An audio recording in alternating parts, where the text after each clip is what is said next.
Bismillahirrahmanirrahim. Assalamualaikum warahmatullahi wabarakatuh.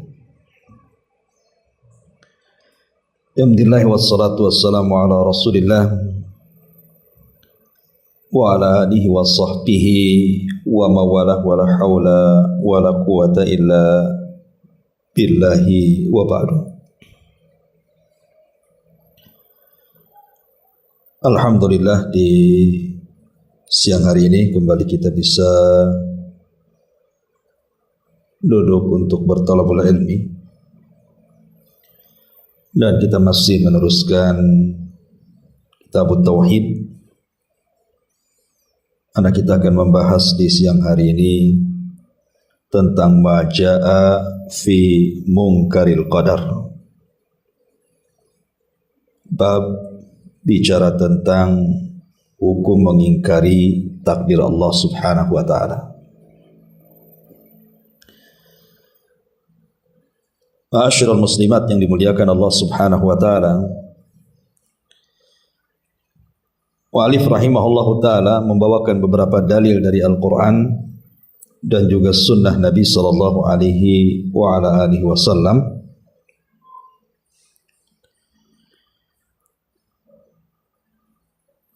Pertama, beliau membawakan sebuah riwayat dari Ibnu Umar radhiyallahu anhu. Nabi sallallahu alaihi wasallam bersabda, "Walladzi afan," perkataan Ibnu Umar radhiyallahu anhu, "Walladzi nafsu ibni Umar biyadihi. Lau anna li ahadihim mithla Uhudin dhahaban fa anfaqahu ma qabilahu Allahu minhu hatta yu'mina bil qadar." Demi Allah yang jiwa Ibnu Umar berada di tangannya, seandainya salah seorang di antara mereka memiliki emas sebesar gunung Uhud, lalu diinfakkannya di jalan Allah, niscaya Allah tidak akan menerima sama sekali dari infaknya sampai dia beriman dengan takdir. Kemudian Ibnu Umar radhiyallahu anhu membacakan sabda Nabi dalam hadis yang panjang, hadis Jibril, ketika Jibril bertanya kepada Rasul soal iman. Maka Rasulullah mengatakan, "Al-imanu an tu'mina billahi wa malaikatihi wa kutubihi wa rusulihi wal yaumil akhir wa tu'mina bil qadari khairihi wa syarrihi."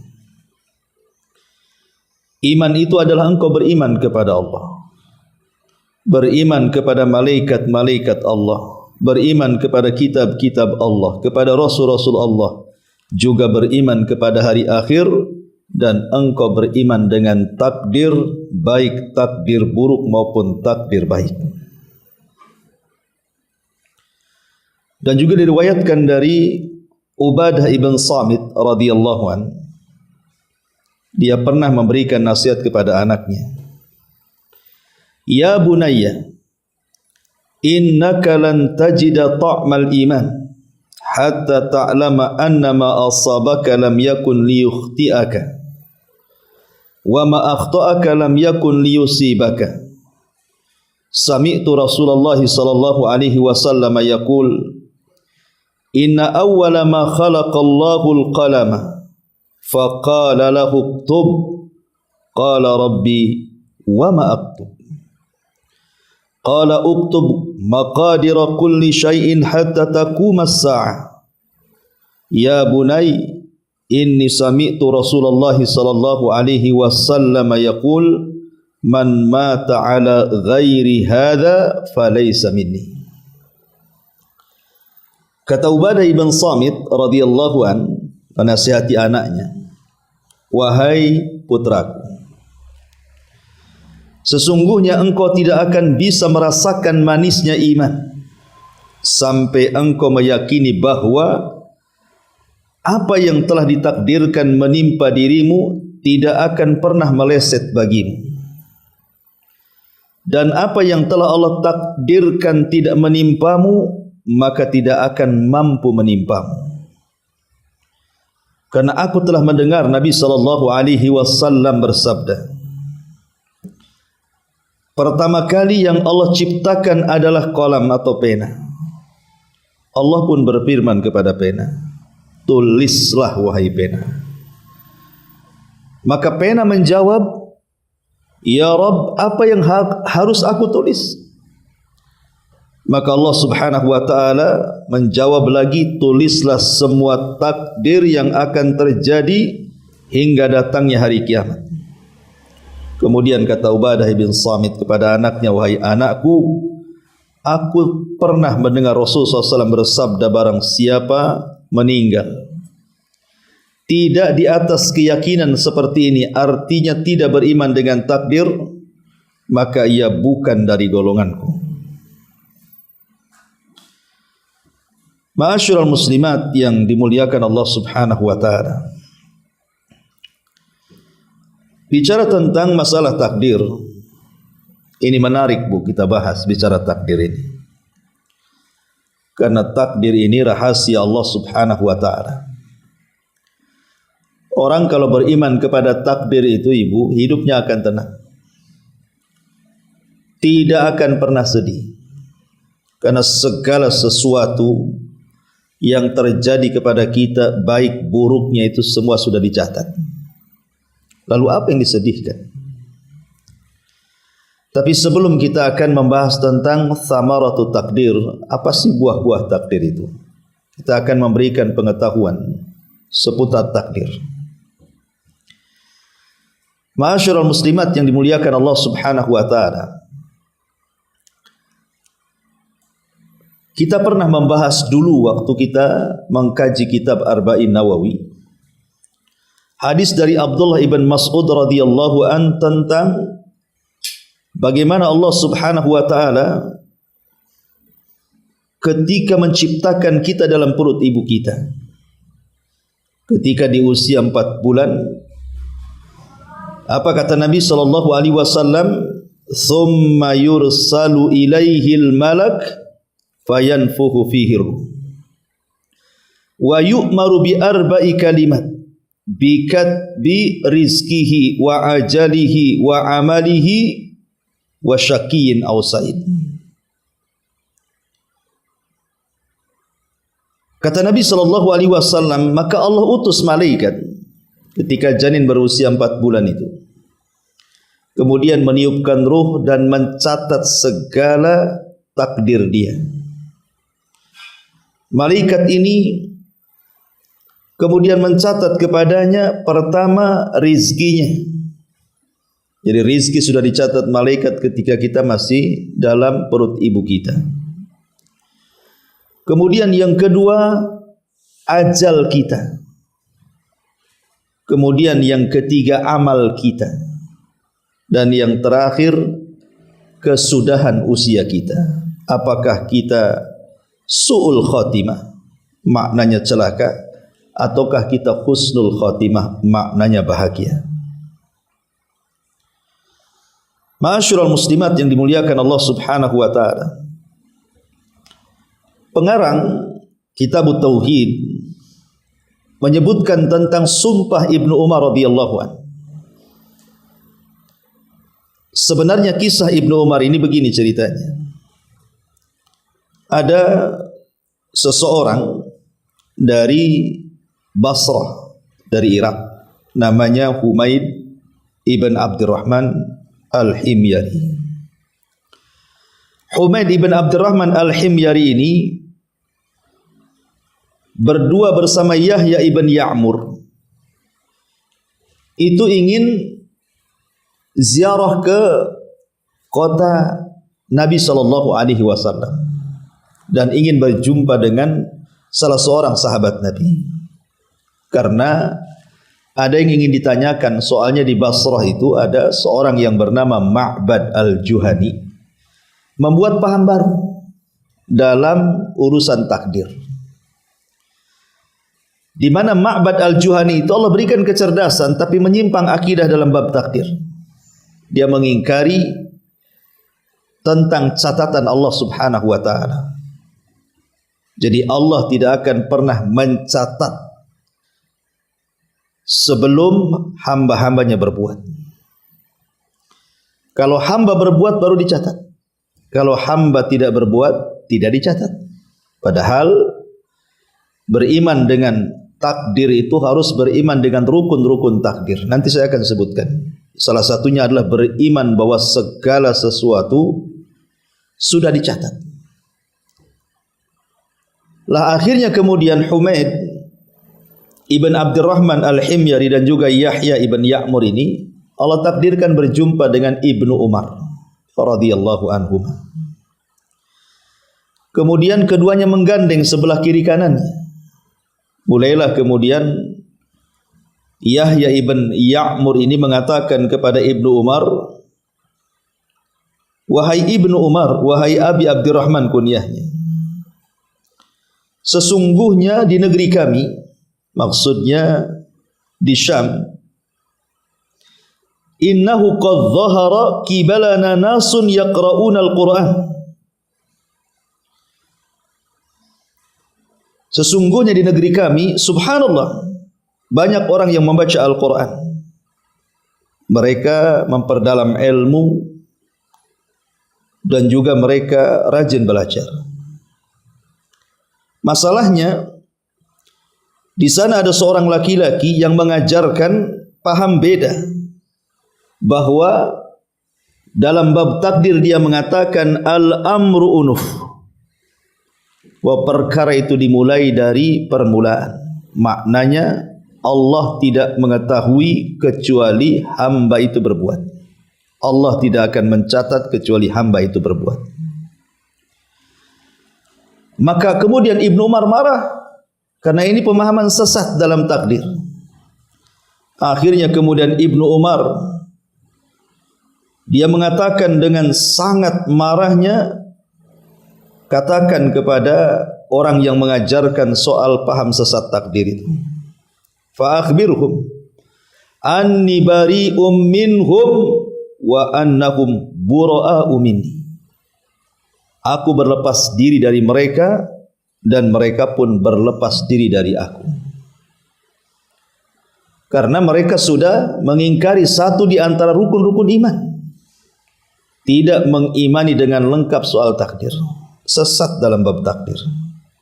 Dari sinilah dia bersumpah, demi yang jiwa Ibnu Umar di tangannya, kalau seandainya mereka menginfakkan gunung Uhud emas itu, maka Allah tidak akan pernah menerimanya sampai mereka beriman dengan takdir. Begitulah sebab perkataan Ibnu Umar.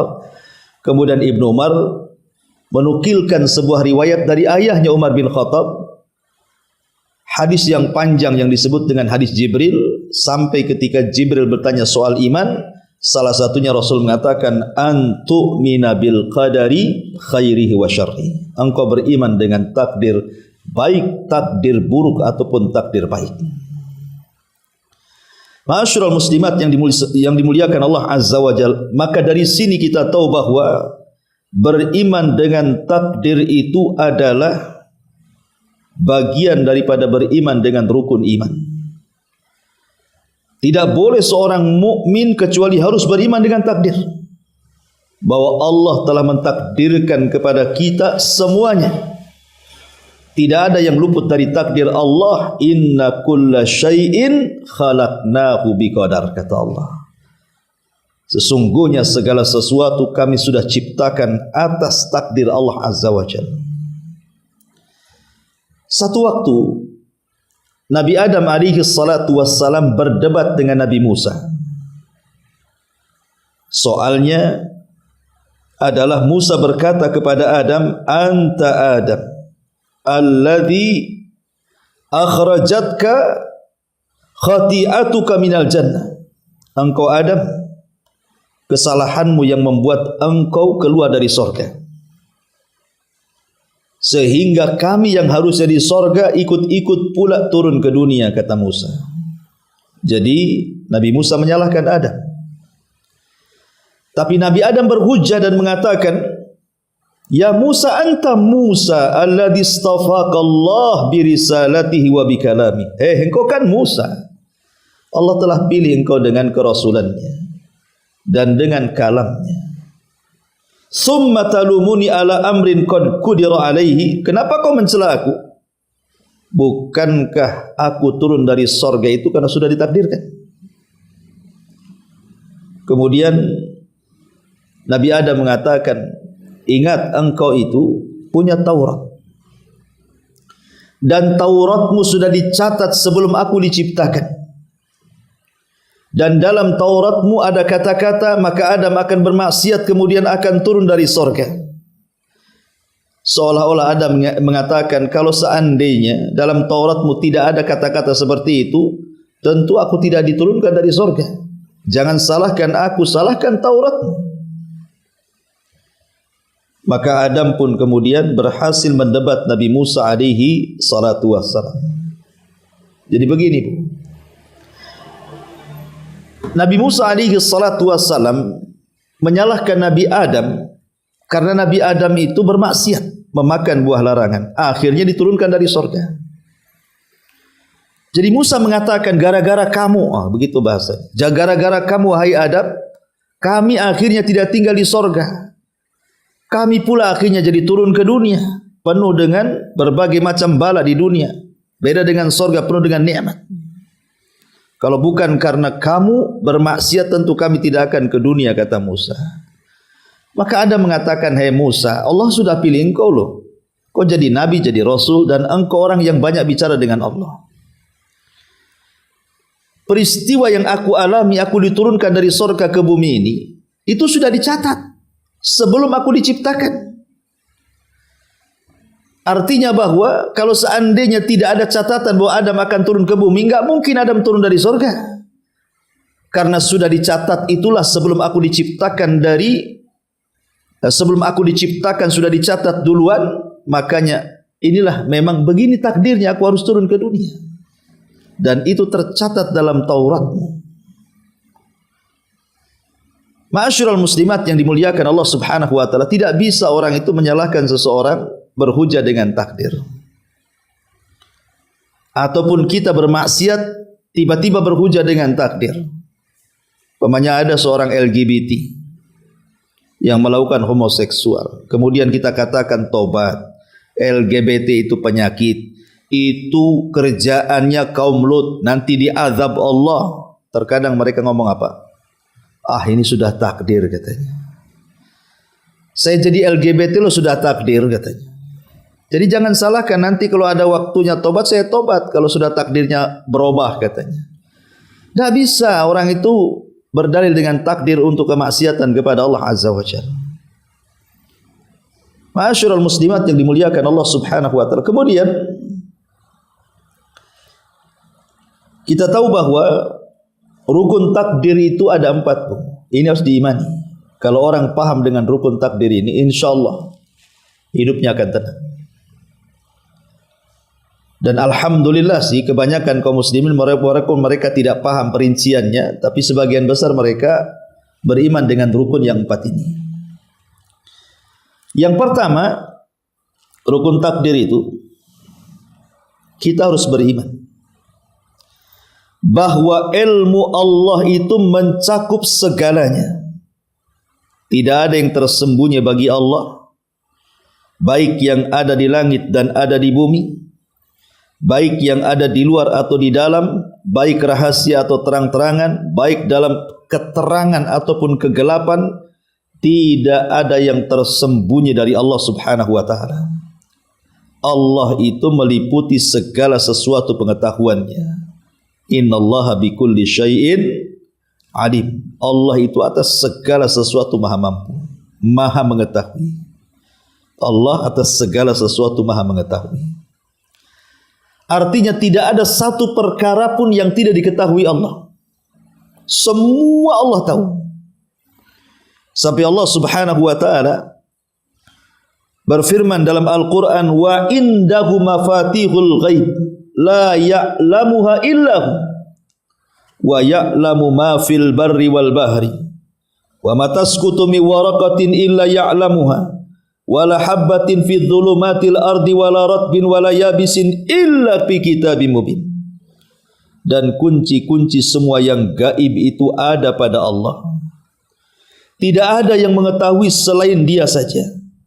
Dia mengetahui apa yang ada di daratan. Dia mengetahui apa yang ada di dalam lautan. Tidak ada sehelai daun pun yang gugur yang tidak diketahui Allah. Tidak ada sebutir biji pun dalam kegelapan bumi, dan tidak pula sesuatu yang basah ataupun yang kering. Semua sudah diketahui Allah dan semua sudah dicatat di Lauhil Mahfuz. Jadi Allah Subhanahu wa taala itu, kita harus meyakini ilmu Allah itu meliputi segalanya. Ini rukun takdir yang pertama yang harus kita pahami tentang ilmu pengetahuan Allah. Bahwa Allah itu atas segala sesuatu maha mengetahui.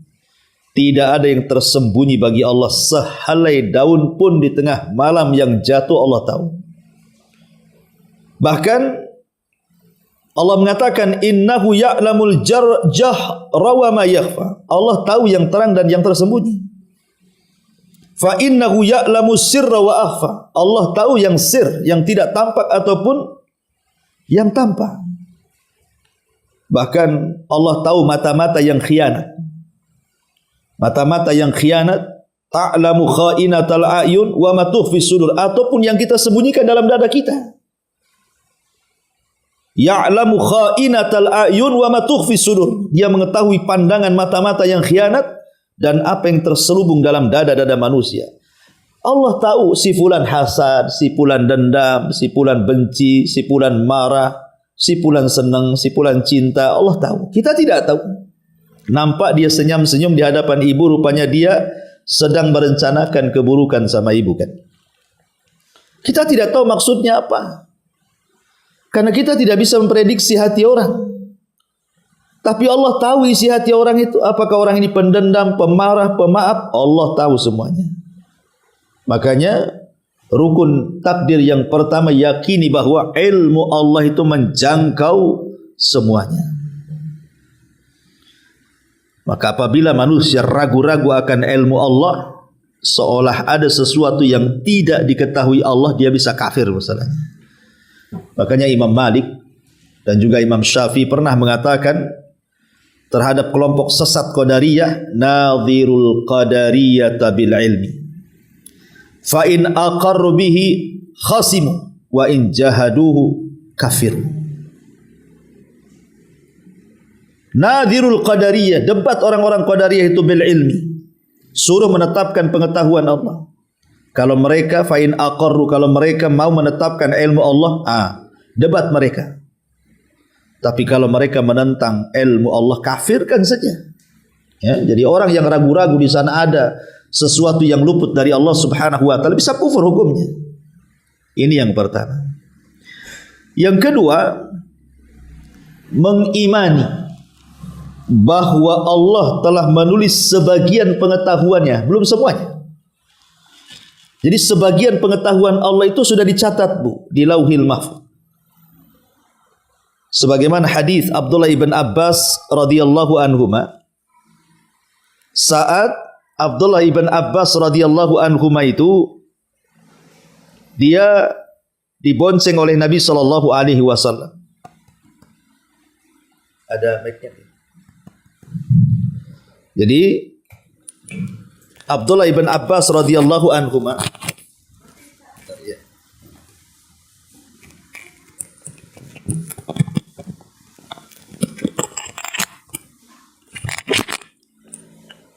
saat dibonceng Nabi sallallahu alaihi wasallam, kata Nabi sallallahu alaihi wasallam, "Ya gulam, inni uallimuka kalimatin ihfadillaha yahfadka.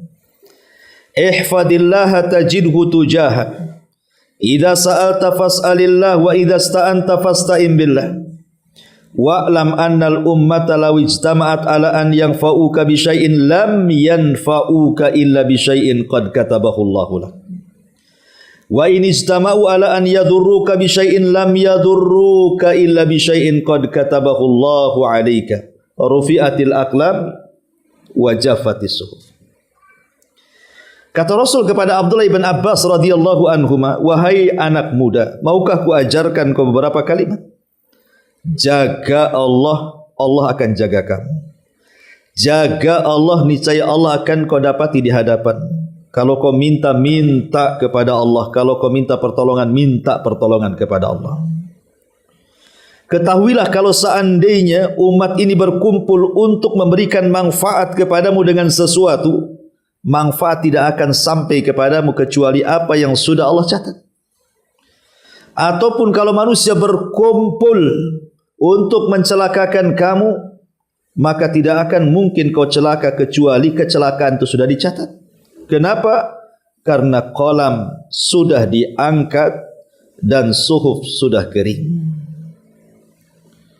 Artinya di sana ada yang mencatat dan di sana ada yang dicatat. Pena mencatat pengetahuan Allah Subhanahu wa taala yang Allah perintahkan kepada pena, dan catatan itu terletak di sebuah papan di mana pena sudah kering, catatan sudah diangkat. Artinya segala sesuatu sudah ada catatannya. Makanya kenapa Nabi SAW tadi yang sudah saya sebutkan dalam matannya kitab Tauhid ini dari hadis Ubadah bin Samit yang memberikan nasihat kepada anaknya. Salah satunya dia mendengar Nabi SAW mengatakan, sesungguhnya awal yang pertama Allah ciptakan kolam. Kemudian Allah katakan, hei kolam, catat, catat. Kata kolam, ya Rabb, apa yang harus aku catat? Kata Allah, catat segala sesuatu yang akan terjadi sampai dibangkitkan kiamat. Maka yang kedua, mengimani Allah telah mencatat sebagian ilmunya di Lauhil Mahfuz. Ma'asyiral muslimat yang dimuliakan Allah Subhanahu wa taala. Makanya Allah Subhanahu wa taala menyebutkan dalam surah Al-Hadid ayat 22, ma asaba min musibatin fil ardi wala fi anfusikum illa fi kitabin min qabli an nabra'aha inna dzalika 'ala Allah yasir. Tidak ada satu bencana pun yang menimpa di bumi dan tidak pula pada dirimu melainkan telah dicatat di Lauhil Mahfuz sebelum kami menciptakannya. Sungguh yang demikian itu mudah bagi Allah Azza wa Jalla. Maka rukun takdir yang kedua, Bu, kita yakin bahwa sebagian pengetahuan Allah sudah dicatat di Lauhil Mahfuz yang berkaitan dengan seluruh makhluknya termasuk kita. Semua takdir kita dicatat di sana. Rizki kita, umur kita, amal kita, bencana kita, dan begitu seterusnya. Tidak ada yang luput bagi Allah Subhanahu wa taala. Ini yang nomor 2. Kemudian yang nomor 3, mengimani bahwa Allah Subhanahu wa taala yang menciptakan semua makhluknya. Bahwa Allah Subhanahu wa taala yang menciptakan semua makhluknya. Allahu khaliqu kulli syai'in. Allah lah yang menciptakan segala sesuatu yang ada di alam semesta ini. Tidak ada satu pun yang luput dari ciptaan Allah Subhanahu wa taala. Baik ciptaan Allah itu berupa kebaikan ataupun ciptaan Allah itu berupa keburukan. Allah itu menciptakan segalanya. Baik ciptaannya buruk dianggap oleh kita atau ciptaannya dianggap baik oleh kita. Ma'asyiral muslimat yang dimuliakan Allah Subhanahu wa taala, tetapi ada catatan. Ketika Allah Subhanahu wa taala menciptakan keburukan, bukan berarti Allah melakukan keburukan ataupun Allah memerintahkan keburukan, tidak. Allah hanya menciptakan keburukan itu dan Allah tidak pernah melakukan keburukan, bahkan memerintahkan keburukan. Lalu kenapa Allah menciptakan keburukan? Allah menciptakan keburukan itu untuk ujian bagi kita manusia. Alladzi khalaqal mauta wal hayata liyabluwakum ayyukum ahsanu amala. Ialah yang menciptakan ada kematian, ada kehidupan, agar Allah menguji kalian mana di antara kalian yang paling baik amalannya. Jadi ketika Allah Subhanahu wa taala menciptakan keburukan itu bukan berarti Allah melakukan keburukan. ataupun memerintahkan keburukan? Tidak. Allah menciptakan keburukan itu hanya untuk ujian bagi manusia. Iblis itu adalah ra'sus syarri, kan Bu ya. Iblis itu adalah pusat daripada keburukan manusia. Siapa yang menciptakan iblis, Bu? Allah. Karena iblis sendiri yang ngomong dalam Quran itu. Ketika Allah mengatakan qala ma mana'aka alla tasjuda id amartuk. Hei iblis, kenapa kau tidak sujud ketika aku perintahkan sujud?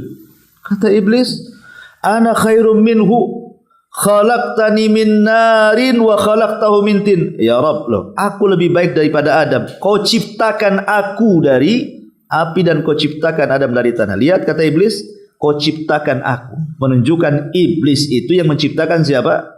Allah.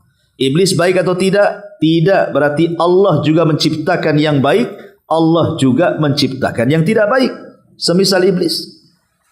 Ya. Ma'asyiral muslimin, muslimat yang dimuliakan Allah Subhanahu wa taala. Dari sini kita katakan bahwa segala sesuatu baik itu baik ataupun buruk, semua yang menciptakan Allah. Tidak ada serikat dalam penciptaan selain daripada Allah, dan tidak ada yang menciptakan kecuali Allah Subhanahu wa taala. Ma'asyiral muslimat yang dimuliakan Allah Azza wa Jalla, ini rukun yang ketiga, Bu ya. Kemudian rukun yang terakhir yang harus kita imani dengan rukun-rukun takdir itu adalah mengimani bahwa segala kejadian di alam semesta ini tidak mungkin terjadi kecuali karena kehendak Allah.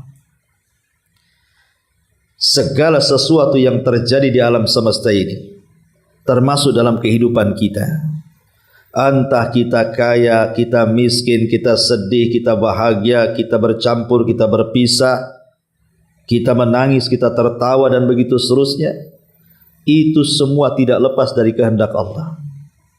Karena Allah yang mengatakan innama amruhu idza arada syai'an an yaqula lahu kun fayakun. Sesungguhnya urusannya, apabila dia menghendaki sesuatu, dia hanya berkata jadi, maka jadilah. Wa ma tasyauna illa an yasha Allahu rabbul alamin. Dan kamu tidak dapat menghendaki menempuh jalan itu kecuali karena Allah yang berkehendak. Wa ma tasyauna illa an yasha Allah. Ma'asyiral muslimat yang dimuliakan Allah Azza wa Jalla, dan kehendak Allah itu pasti terjadi. Kalau Allah menghendaki sesuatu, tidak mungkin tidak terjadi. Wajib terjadi kalau Allah mau. Karena apapun yang Allah kehendaki pasti terjadi walaupun kita tidak menghendakinya. Apapun yang kita kehendaki mustahil terjadi kalau Allah tidak menghendakinya. Masya Allahu kana walau lam yasha'an nas wa ma yasha'un nas lam yakun illa idza sya'allah. Kata ulama, apa yang Allah kehendaki pasti terjadi walaupun manusia tidak menghendakinya. Tapi apa yang dikehendaki manusia mustahil terjadi kecuali kalau Allah berkehendak kejadiannya. Ma'asyiral muslimat yang dimuliakan Allah Azza wa Jalla, dari sini kita tahu bahwa kehendak Allah itu pasti terjadi. Tetapi ada yang Allah tidak kehendaki, ada yang Allah kehendaki. Seperti Allah Subhanahu wa taala mengatakan, liman syaa'a minkum an yastaqim wa ma tasyauna illa ayyasha Allahu rabbul alamin. Bagi sesiapa di antara kamu yang mau menempuh jalan yang lurus, dan kamu tidak dapat menghendaki menempuh jalan itu kecuali apabila dikehendaki Allah Tuhan semesta alam. Artinya kalau Allah mau, semua manusia itu pasti berada di jalan yang lurus. Tapi kan tidak semuanya. Makanya Allah mengatakan, "Lau syaa rabbuka la amana man fil ardi." Kalau Allah berkehendak, semua yang di bumi beriman. Atau lau syaa lahadakum ajmain. Kalau Allah berkehendak, Allah akan berikan hidayah satu dunia ini.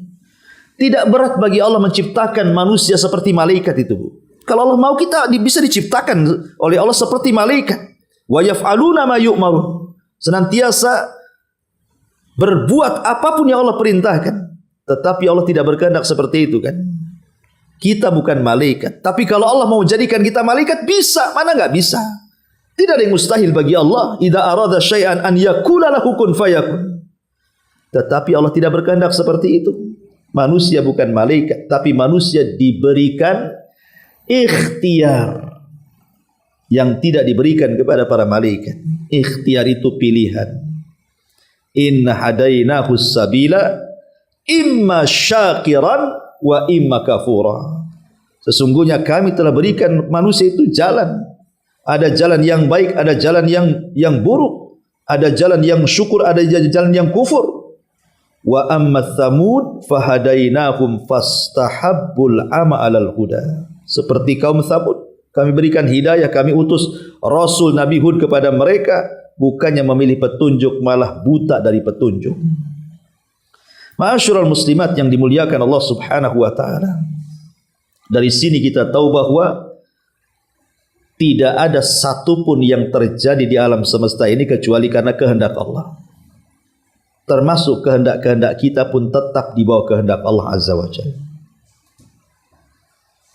Maka setelah kita tahu, inilah disebut rukun takdir, Bu ya. Saya ulangi ini secara singkat.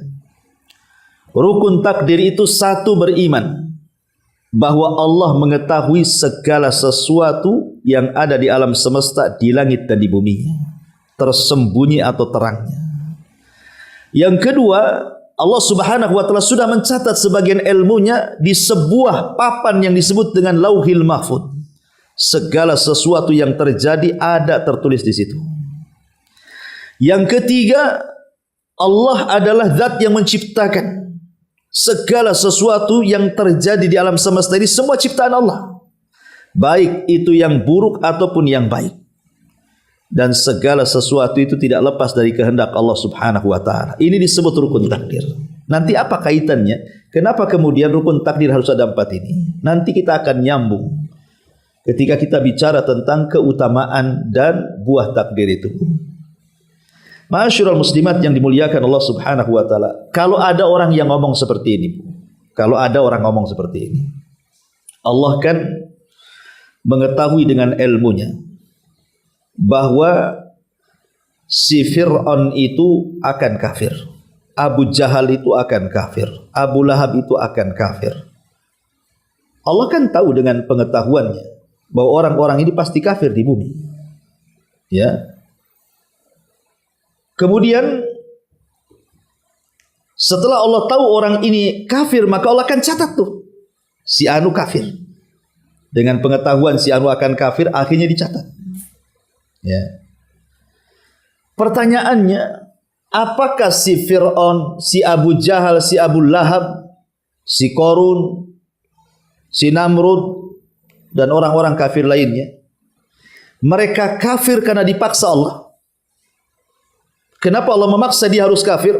Karena Allah sudah menghendaki dia kafir dan Allah sudah mencatat dia kafir. Bisa dipahami pertanyaannya? Saya ulangi. Allah mengetahui dengan ilmunya bahwa Fir'aun, Namrud, Qarun, Abu Lahab, Abu Jahal itu kafir dengan pengetahuan Allah. Kemudian pengetahuan itu dicatat. Dalam catatannya Fir'aun kafir, si Namrud kafir, si Qarun kafir, Abu Lahab kafir, Abu Jahal kafir. Dalam catatannya. Pertanyaannya, setelah betul-betul Allah ciptakan Namrud, Fir'aun, Qarun, Abu Lahab dan Abu Jahal di bumi, betul-betul mereka kafir. Pertanyaannya, apakah kafirnya orang-orang ini itu karena Allah yang memaksa dia kafir? Karena dia sudah dicatat dia kafir, Allah paksa dia harus kafir? Ataukah karena kehendak dia, si Fir'aun, si Namrud itu yang menghendaki kafir? Karena syubhatnya begini, Bu. Syubhatnya ya, ada sebagian orang di masyarakat itu begini ngomong, lah, kalau Allah Subhanahu wa taala sudah mencatat yang masuk surga ya masuk surga, yang masuk neraka ya masuk neraka, lah ngapain kita beramal? Kalau saya sholat, puasa, zakat, kalau takdirnya masuk neraka, capek-capek sajalah saya sholat jadinya. Ya, bagus saya tidak sholat, kalau sudah ditakdirkan masuk surga kan masuk surga saya. Ya, Kan ada orang yang kemudian memahami seperti itu. Atau mungkin memahami kebalikannya dengan cara apa? Karena Allah sudah mencatat si fulan dengan ilmunya, si fulan akan kafir, si fulan akan kafir, maka ketika Allah menciptakan betul-betul harus dikafirkan sama Allah, biar sama dengan catatannya. Nah, ini kan syubhat yang berbeda satu dengan yang lainnya. Ya, kita jawab satu-satu. Ma'asyiral muslimat yang dimuliakan Allah Subhanahu wa taala. Allah Subhanahu wa taala berfirman dalam ayat yang tadi saya baca, "Inna hadainahus sabila imma syakiran wa imma kafura." Kata Allah, kami loh sudah berikan dua jalan kepada engkau. Ni jalan kesyukuran, ni jalan kekufuran. Kau milih mana? Milih mana? Mau jalan kesyukuran atau jalan kekufuran? Terserah. Allah tidak maksa kok. Ya. Allah tidak maksa kita harus menuju jalan syukur atau menuju jalan kufur. Itu ikhtiar kita, pilihan kita. Maksud saya begini, Bu. Ketika Allah Subhanahu wa taala dengan pengetahuannya si Fir'aun itu akan kafir, kemudian dicatatnya. Kemudian betul-betul Allah ciptakan si Fir'aun. Lah, kekafiran si Fir'aun itu bukan karena Allah paksa dia harus kafir supaya sama dengan catatannya di Lauhil Mahfuz, tapi karena dia memilih, dia sendiri ingin jadi orang kafir. Jadi yang memilih kekafiran si Fir'aun itu ya si Fir'aun sendiri minta kafir dia. Si Abu Jahal sendiri yang memilih dia ingin kafir. Si Abu Lahab sendiri yang menjadikan dia ingin kafir. Si Qarun sendiri yang berikhtiar dia ingin kafir. Karena Allah tidak pernah memaksa orang. Allah itu tidak pernah maksa orang harus kafir, tidak. Justru Allah berikan pilihan dan Allah berikan kehendak kepada kita. Ini jalan yang baik, ini jalan yang buruk. Kok kamu pilih yang buruk? Ya jangan salahkan Allah. Tapi dengan pengetahuannya dari jauh-jauh zaman Allah sudah tahu memang orang ini pasti kafir. Tapi kekafirannya bukan karena dipaksa Allah, tapi karena kehendak dia. Bisa dipahami ya? Mudah-mudahan paham. Ya. Ya, memang kalau urusan takdir ini bulak belok ya saya terangkan saja. Ya. Intinya begini, Bu, bahwa manusia itu tidak ada yang dipaksa. Manusia itu punya pilihan. Ini yang baik, ini yang buruk. Ya milihlah. Ya. Makanya kenapa Allah Subhanahu wa taala berikan kepada badan kita ini, Allah kasih mata, Allah kasih hidung, Allah kasih telinga, Allah kasih kaki, tangan, hati, pikiran. Untuk apa gunanya tuh? Untuk memilih mana jalan yang baik, mana jalan yang buruk. Ya. Karena seseorang itu kan harus ada sebab, Bu. Harus mencari sebab. Orang ingin masuk surga itu harus cari sebab. Jangankan urusan surga, Bu, ya, urusan akhirat. Orang ingin masuk surga harus pakai sebab, sebabnya sholat, sebabnya ibadah gitu. Urusan dunia saja harus pakai sebab. Jangan tawakal kepada takdir. Pamannya gini, Ustaz saya nggak akan makan 3 hari. Kenapa? Kalau takdirnya kenyang, kenyang kok katanya. Kira-kira ibu hidup nggak 3 hari? Iya. Ya. Ibu kan tawakal dengan takdir. Kalau takdirnya nggak mati kan nggak mati. Ustaz saya nggak mau nikah. Kenapa? Saya itu pengen punya anak tapi nggak mau menikah. Kalau lo takdirkan saya punya anak kan pasti punya anak. Punya anak gak tuh? Ya, anak angkat mungkin, anak orang diambil. Ya. Itu urusan dunia saja mencari sebab tuh. Mencari sebab urusan dunia. Tidak bisa kemudian seseorang itu hanya berfokus kepada takdir saja. Ah, kalau saya sudah gini ya sudah. Nggak begitu. Seperti orang LGBT, dia mengatakan, ini kan sudah takdir Allah. Tidak, kau cari sebab kesembuhan. Kau ini sakit, bukan sehat. Ya. Kau sakit, karena Allah tidak pernah menciptakan itu LGBT. Allah ciptakan laki-laki suka perempuan, bukan laki-laki suka laki-laki. Makanya Allah ciptakan Adam dengan Hawa, bukan Adam dengan laki-laki, dengan Hawa perempuan. Jadi nggak bisa kemudian kita menyandarkan kepada takdir. Sebagaimana jangan pernah kita katakan kita dipaksa takdir. Kenapa seperti ini? Karena takdir yang memaksa saya seperti ini. Kita tidak dipaksa takdir. Kita ini punya pilihan. Di hadapan kita nih, kalau seandainya saya katakan, ibu mau kemana? Ke Batu Aji. Saya katakan, ke Batu Aji itu ada 2 jalan loh, Bu. Satu nih jalan ini, Kalau ke Batu Aji penuh dengan perampok, penuh dengan penjahat, kemudian penuh dengan binatang buas di situ, kemudian gelap gulita. Kemudian saya katakan, yang ini ada jalan lagi sama-sama ke Batu Aji, yang ini terang, jalannya luas. Oh, pokoknya banyak orang.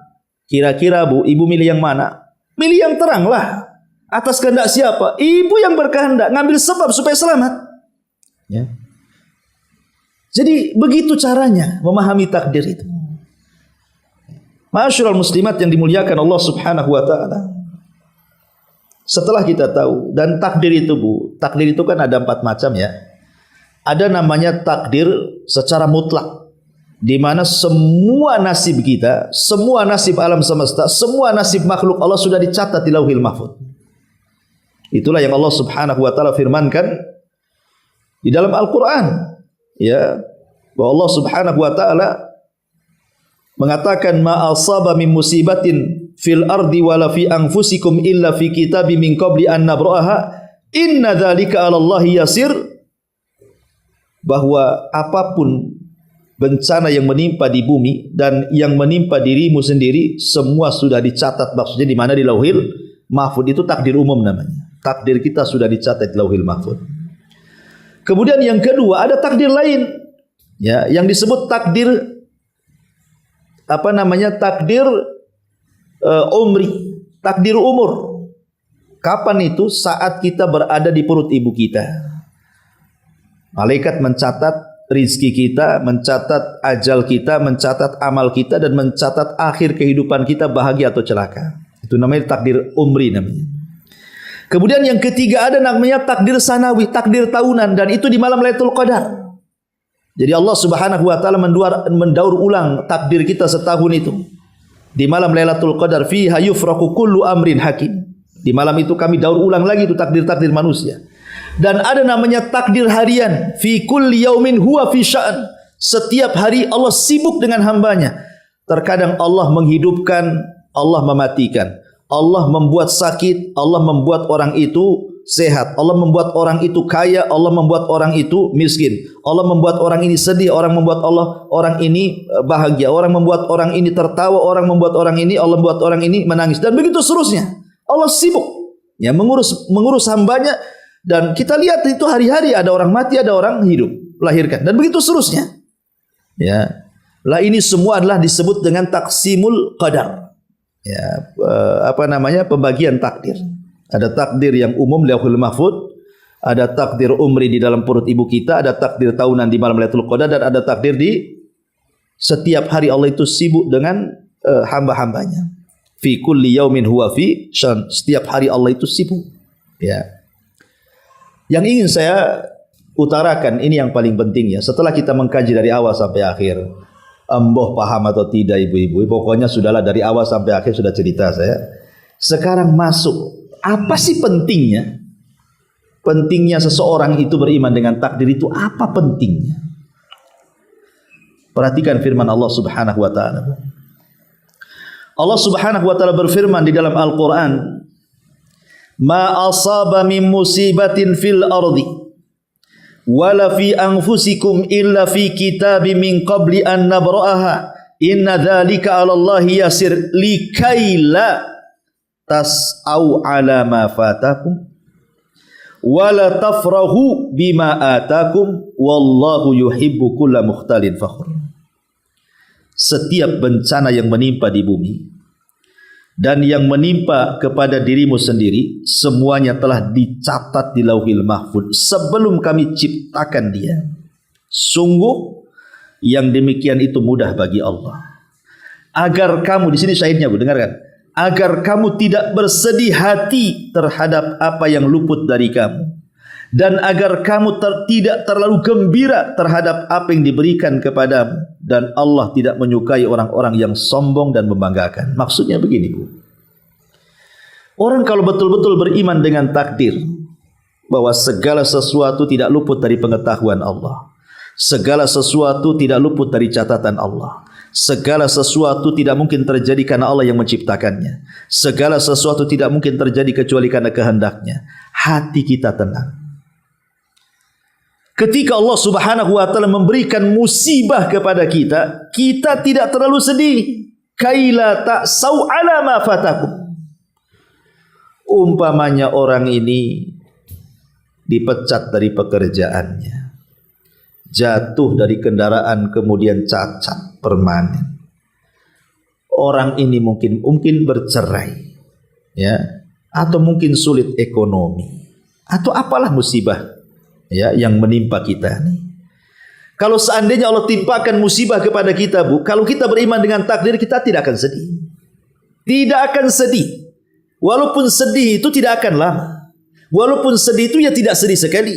Kenapa? Karena dia yakin musibah itu tidak luput dari pengetahuan Allah, tidak luput dari catatan Allah, tidak luput dari ciptaan Allah, dan tidak luput dari kehendak Allah. Tenang, Bu. Itu kalau kena musibah. Tapi kalau ditimpa oleh Allah Azza wa Jalla kesenangan, Allah berikan nikmat yang banyak, dia tidak akan begitu bahagia, tidak akan gembira, tidak akan jadi sombong. Tidak. Kenapa? Karena semua sudah dicatat. Bosnya harus kaya, itu Allah yang catat. Lalu apa kebanggaannya? Memang Allah sudah kasih kok. Allah sudah catat kita kaya. Bukan karena pengetahuan kita, bukan karena kecerdasan kita, bukan karena kerjaan kita. Tidak, Allah sudah takdirkan. Jadi kalau kita diberikan nikmat tak terlalu bahagia karena semua sudah takdir, diberikan musibah pun tak terlalu sedih, semua sudah takdir. Makanya, Bu, kalau ibu datang ke orang yang meninggal, kepada orang yang meninggal, Bu, ya, di antara doa takziahnya apa, Bu? Ibu siapa yang tahu, Bu? Doa takziah tuh. Kayaknya ibu nggak tahu lah, kasih tahu nih. Jadi doa takziah itu begini, Bu, bacaannya. Inna lillahi ma akhad wa lahu ma a'ta wa kullu syai'in indahu bi ajalin musamma fal tasbir wal tahtasib. Itu doanya, Bu. Ya, nggak bisa bahasa Arab, bahasa Indonesia lah. Saya terjemahkan. Jadi kalau ibu takziah nih, ada orang meninggal, dekati itu keluarga yang masih hidup. Kalau memang dia suaminya, Bu, dekati istrinya. Kalau yang meninggal istrinya, jangan dekat-dekat suaminya, Bu, ya, biar bapaknya saja, ya. Kemudian ibu bisikkan di telinga dia itu, sungguh bagi Allah apa yang dia ambil, dan bagi Allah juga apa yang ia berikan. Segala sesuatu baginya adalah memiliki masa-masa yang telah ditetapkan. Hendaklah kau bersabar dan mintalah pahala kepada Allah. Ini bahasa hadis. Mungkin bahasa bebasnya seperti ini, Bu. Ibu bisa ngomong di telinga orang itu. Begini saja, ingat bahwa suami yang sudah meninggal itu adalah pemberian Allah. Allah terkadang berhak memberi suami kepada anti, dan Allah juga berhak mengambilnya kembali. Dan segala sesuatu itu sudah ada ketetapan waktu umur yang ditetapkan Allah kepada suaminya. Sabar, mengharap pahala. Begitu, Bu, ngomongnya.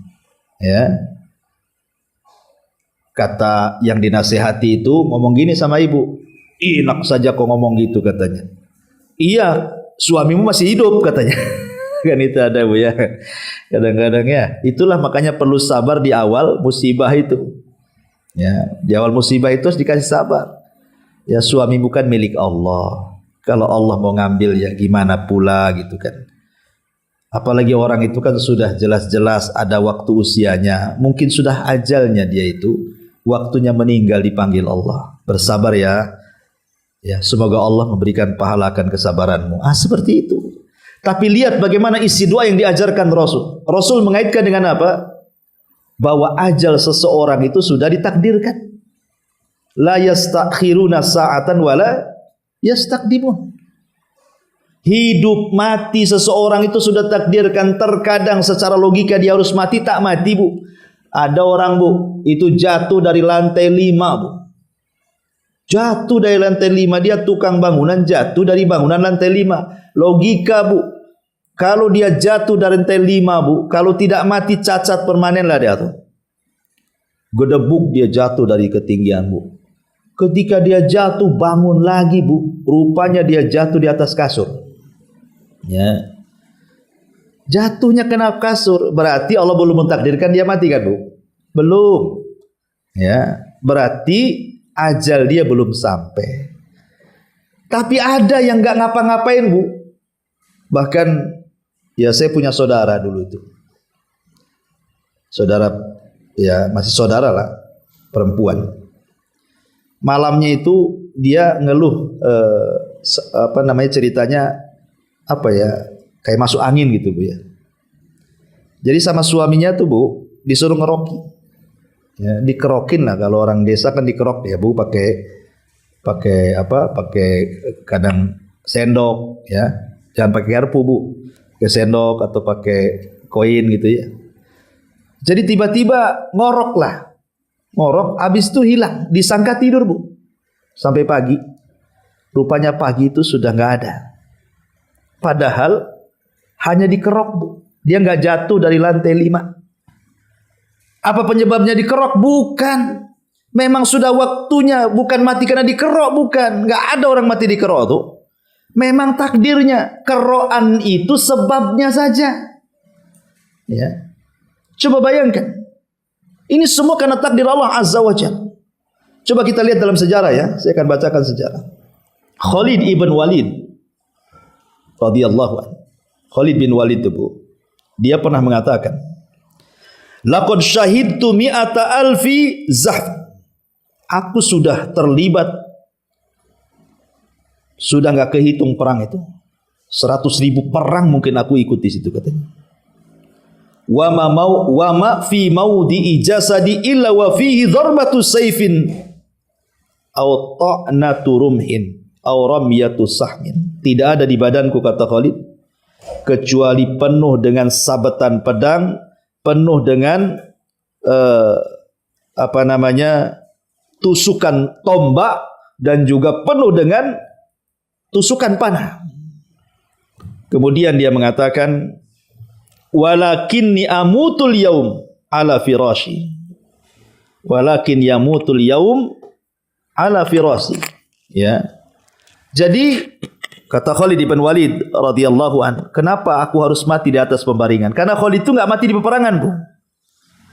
Padahal cita-cita Khalid itu ingin mati syahid. Tetapi Allah takdirkan dia mati di atas kasur. Karena semua sudah takdir. Lalu kenapa Khalid bin Walid, orang yang paling berani, kok bisa mati di atas kasur itu loh, Bu? Rupanya Khalid bin Walid sedih ketika itu. Kenapa orang sepertiku mati di atas kasur? Harusnya aku mati di medan tempur lah. Akhirnya Allah Subhanahu wa taala ingin menghibur hati Khalid bin Walid. Ketika itu datanglah Abdullah ibn Umar radhiyallahu anhu atau yang lainnya dan mengatakan, bertanya kepada Khalid, ya Khalid, Ibnu Abbas bukan Ibnu Umar, datang kepada Khalid, ya Khalid, kenapa kau harus mati di atas kasur? Coba, kenapa engkau enggak mati di peperangan? Padahal entah berapa tusukan, tombakan, panahan di badanmu. Kata Khalid, saya tidak tahu. Dia sedih, dia mau nangis dia. Karena Nabi SAW mengatakan bahwa engkau adalah saifun min suyufillah. Engkau adalah pedang dari pedang-pedang Allah. Dan pedang Allah tidak mungkin bisa dipatahkan di peperangan. Makanya Allah tidak izinkan kau mati di peperangan. Tapi Allah izinkan kau mati di atas kasur. Dan niatmu ingin berjihad itu sudah dianggap mati syahid. Walaupun mati di atas kasur. Lihat. Takdir kan, Bu? Siapa yang tidak kenal Khalid? Kenapa dia mati di atas kasur? Sudah takdirnya begitu. Bahkan ada Sa'id bin Zubair, Bu. Sa'id bin Zubair itu didatangi Hajjaj bin Yusuf. Itu raja zalim itu, penguasa zalim Hajjaj bin Yusuf itu. Kata Hajjaj bin Yusuf kepada Sa'id bin Zubair itu, "Hei Sa'id, saya akan bunuh engkau dengan siksaan yang belum pernah aku siksa manusia sebelum dan setelahnya." Subhanallah. Diancam Sa'id bin Zubair itu, Bu. Tapi Sa'id bin Zubair itu tidak ada raut takut sama sekali itu. Enggak ada takut-takutnya. Pada sudah jelas-jelas dia terikat di depannya penguasa zalim. yang pasti hari itu kalau dia dibunuh pasti mati. Tetapi luar biasa Sa'id bin Zubair mengajarkan tawakal kepada kita, mengajarkan keimanan kepada takdir, seolah-olah dia mengatakan kun la yusibana illa ma kataballahu lana. Katakan tidak ada yang menimpa kita kecuali apa yang ditulis oleh Allah. Akhirnya ketika Hajjaj ini mengancam si Sa'id bin Zubair akan dibunuh dan akan disiksa demikian rupa, apa katanya Sa'id bin Zubair? Lihat kata-katanya, bagi dia biasa, bagi kita luar biasa, Bu. Dia mengatakan, "Hei Hajjaj, kalau seandainya kematianku ada di tanganmu, aku akan jadikan kau Tuhanku dan aku akan sembah dirimu selain daripada Allah Subhanahu wa taala," katanya. Oh, ini kan luar biasa, Bu. Kalau seandainya kematianku ada di tanganmu, lau kana mauti fi yadika ya Hajjaj, kalau kematianku ada di tanganmu, la ja'altuka ilahan, aku akan jadikan kau Tuhan, wa a'budu min dunillah, dan aku akan sembah kau selain Allah. Tapi kau bukan Tuhan, kematianku bukan di tanganmu, katanya. Inilah tawakal yang luar biasa, beriman dengan takdir luar biasa. Ya, kalau memang belum waktunya mati, belum waktunya mati. Ya. Ma'asyiral muslimat yang dimuliakan Allah Subhanahu wa taala. Makanya ada seseorang, lupa saya namanya, ketika memerangi Musailamah al-Kadzdzab. Musailamah al-Kadzdzab, ya. Itu dia dilempar ke benteng pasukan Musailamah al-Kadzdzab yang disebut dengan Hadiqatul Maut, kebun kematian itu. Itu di benteng itu ratusan orang yang jaga, dia dilempar untuk membuka benteng. Harusnya dia mati secara logika. Dia selamat pula dia. Tidak ada satupun yang kemudian menembus sehingga dia mati. Ya, ada luka tapi tak mati. Menunjukkan bahwa semua takdir Allah Subhanahu wa taala. Maka apapun musibah, apakah kematian, apakah kemiskinan, apakah sakit atau apapun, maka terapkan dalam hati kita supaya tenang, yakin musibah ini satu, tidak lepas dari pengetahuan Allah. Dua, tidak lepas dari catatan Allah. Tiga, itu merupakan ciptaan Allah. Dan yang keempat, itu semua atas kehendak Allah. Lalu kenapa Allah buat kita sakit? Kenapa Allah buat kita miskin? Kenapa Allah buat kita ini tidak nyaman? Bukankah itu keburukan bagi kehidupan kita? Sekali lagi, Allah tidak hanya menciptakan kebaikan, tapi Allah juga menciptakan keburukan. Tapi Allah tidak pernah melakukan keburukan dan Allah tidak memerintahkan keburukan. Allah sengaja ciptakan keburukan itu untuk menguji kita. Kalau kita sakit, ya sedang diuji supaya kita betul-betul beriman atau tidak, kan itu ya. Sabar atau tidak, ikhlas atau tidak, ya jujur atau tidak keimanan kita, ataukah dusta, dan begitu seterusnya dan begitu seterusnya. Ya, ma'asyiral muslimat yang dimuliakan Allah Subhanahu wa taala. Ya, saya kira sampai di sini, Bu. Afwan, mic-nya juga mati dan saya jam 3 ada urusan, tidak ada tanya jawab, ya. Kita langsung tutup dengan doa kafaratul majlis. Subhanakallahumma bihamdika, asyhadu an la ilaha illa anta astaghfiruka wa atubu ilaik. Allahu ta'ala alam. Assalamualaikum warahmatullahi wabarakatuh.